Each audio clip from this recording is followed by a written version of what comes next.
शेष विशेष refresh with Nilesh या यूट्यूब चॅनलवर तुमचं हार्दिक स्वागत. आपण आत्ता उभा आहोत ते 12 मोटेची विहीर लिंब या गावी आणि सातारा जिल्ह्यात हे गाव येतं. छत्रपती शाहू महाराजांच्या थोरल्या पत्नी ज्या आहेत विरुबाई साहेब यांनी ही विहीर बांधली आहे, हिचं निर्माण केलं आहे. आपण बघूया 17व्या शतकातील ही विहीर काय आहे. तर या विहिरीत तुम्ही ऐकलं असेल की आपण घरात विहीर असते, परंतु इथे विहिरीत राजवाडा आहे. तो काय आहे, कशासाठी तो होता, त्याची रचना काय आहे ते आपण बघूया. या इथून आपल्याला राजवाड्याकडे जाता येतं. त्या पायऱ्या आहेत, खालच्या बाजूला देखील पायऱ्या दिल्या आहेत, परंतु पाणी असल्यामुळे आपल्याला तिकडून येता आलं नाही.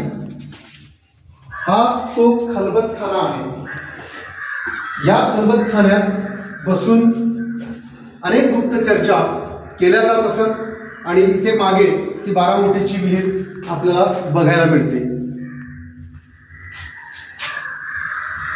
या खलबतखान्यात गुप्त चर्चा सरदारांच्या, राजाच्या आणि विरुबाई साहेबांच्या होत असत. हेमाडपंथी रचनेचे वैशिष्ट्य आपल्याला यात सगळे दिसतात. त्याच्या खांबांच्या ज्या जोडण्या केलेल्या आहेत हे इंटरलॉकिंग सिस्टीमनी हे जोडलेलं आहे.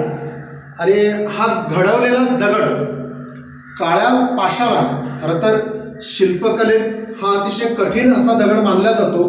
जे राजस्थान, मध्य प्रदेश मधला जो लाल मावळा पत्थर असेल त्यापेक्षा हे या काळ्या पाषाणावर महाराष्ट्रातली जी शिल्पकला ती अतिशय कठीण आहे.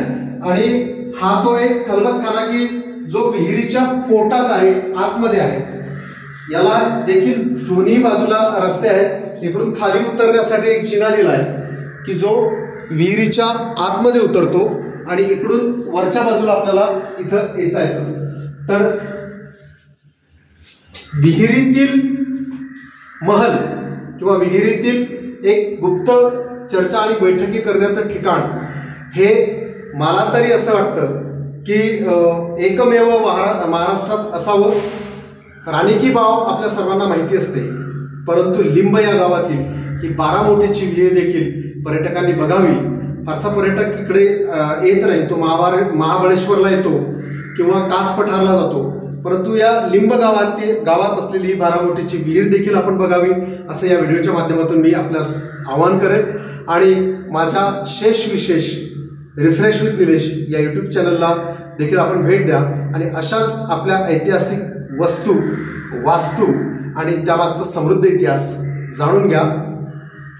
जय शिवाजी, जय जिजाऊ, जय शंभूराजे, जय भवानी.